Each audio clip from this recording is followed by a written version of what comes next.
The movie begins with a brief montage of Earth in ruins. A solar flare damaged the ozone layer 10 years ago, causing temperatures to soar to 150 degrees Fahrenheit.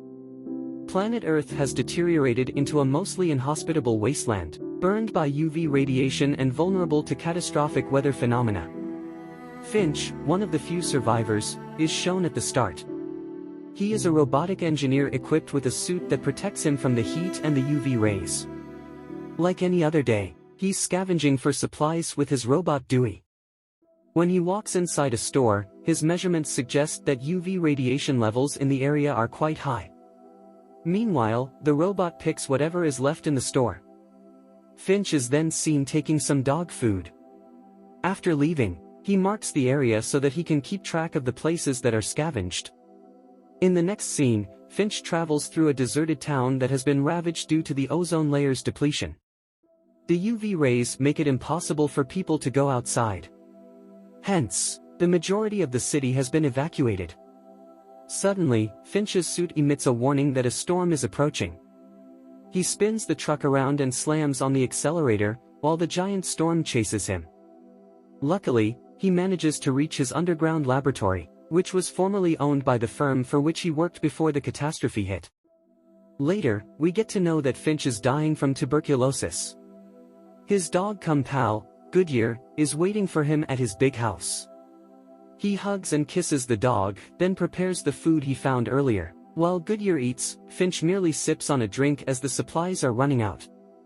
Later, with the help of an AI, Finch uploads basic instructions on his new project like how to care for a dog, how to do household chores, and so on.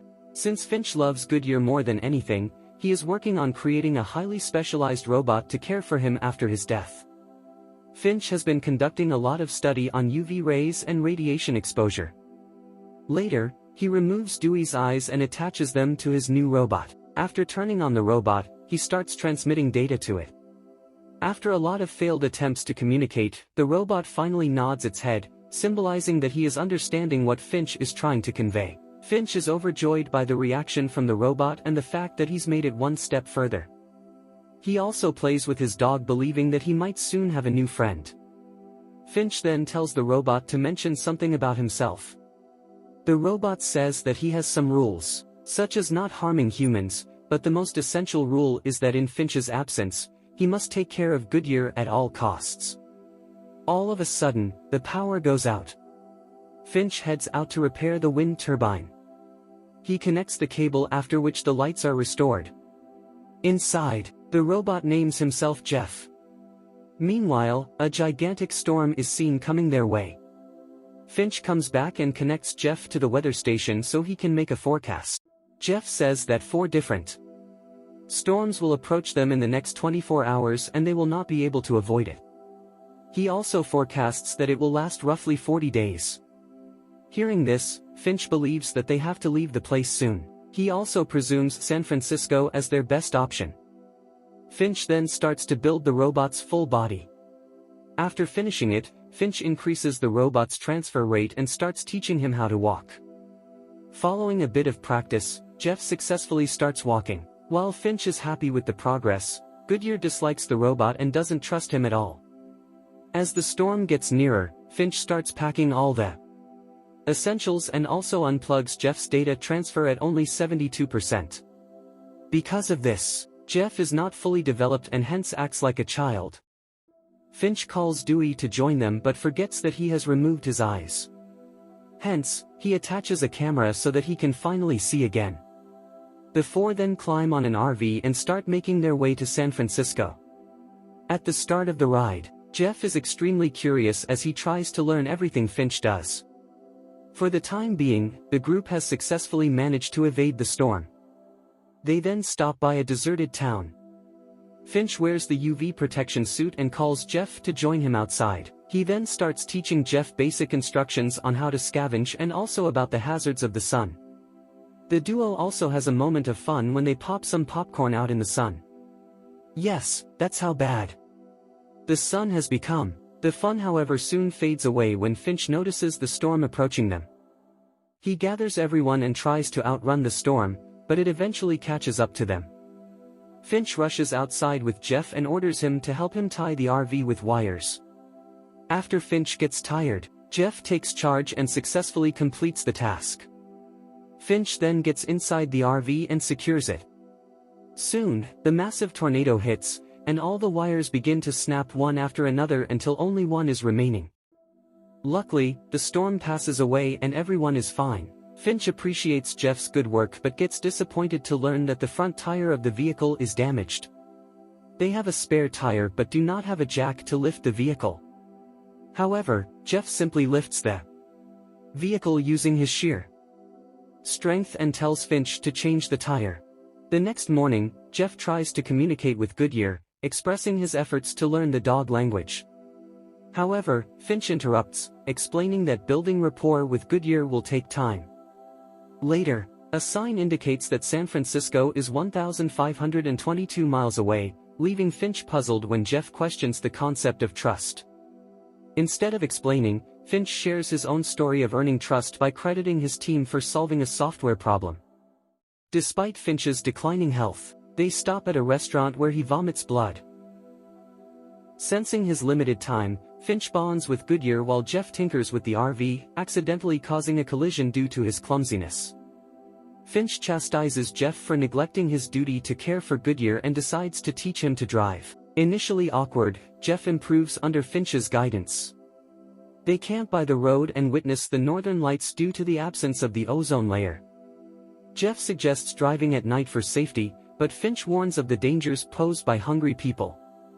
In the morning, Finch's health worsens, prompting Jeff to offer medical assistance before they resume their journey. When they arrive in a major city, Jeff wakes Dewey and the duo head out to scavenge for supplies.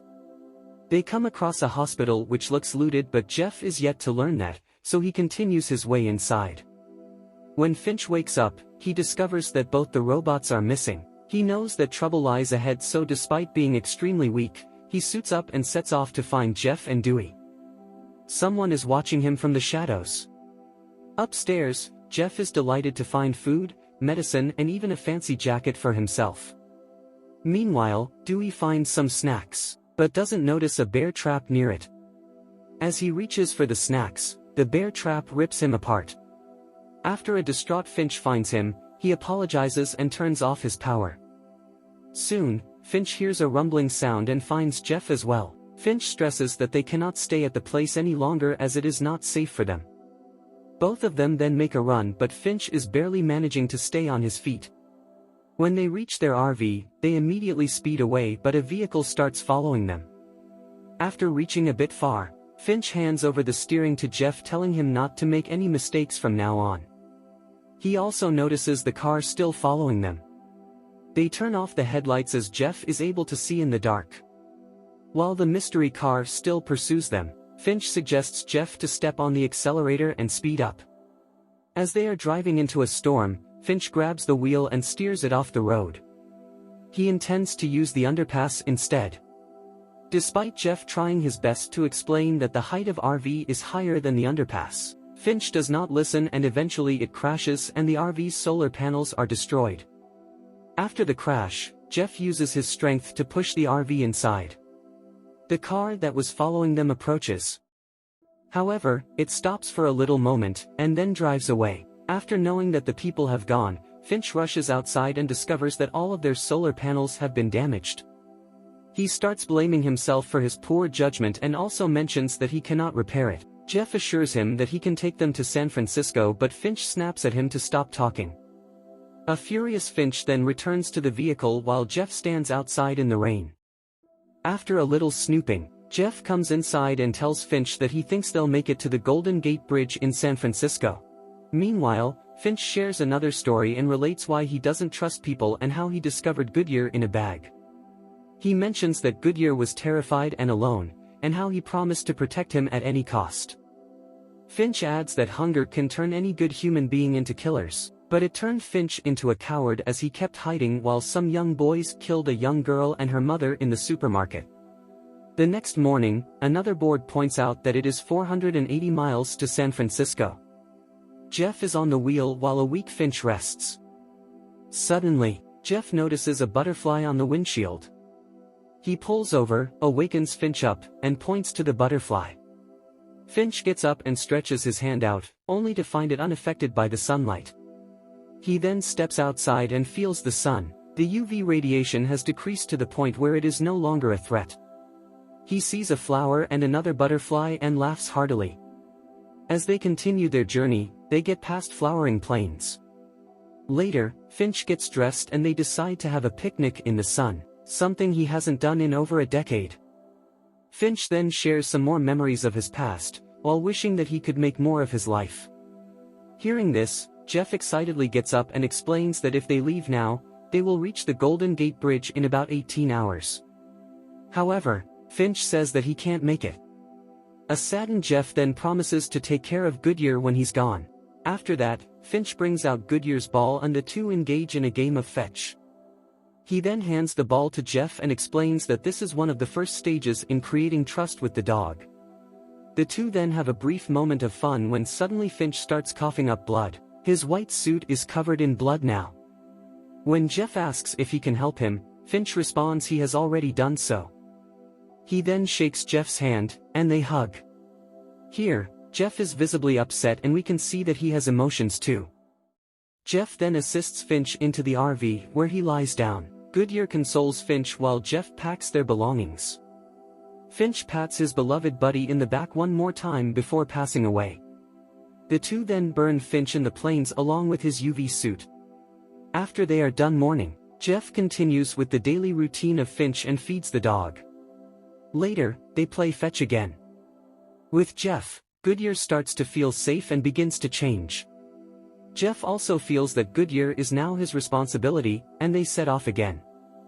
He befriends Goodyear, who finally embraces him. When they finally arrive at the Golden Gate Bridge, Jeff constructs a memorial for Finch. There, they find several messages left by people for their loved ones, letting them know where they can be found. This concludes that there are more survivors, with the possibility of family members being reunited. In the final scene, Jeff sticks his drawing of Finch, Goodyear, and himself on the fence. The two of them then leave for somewhere else.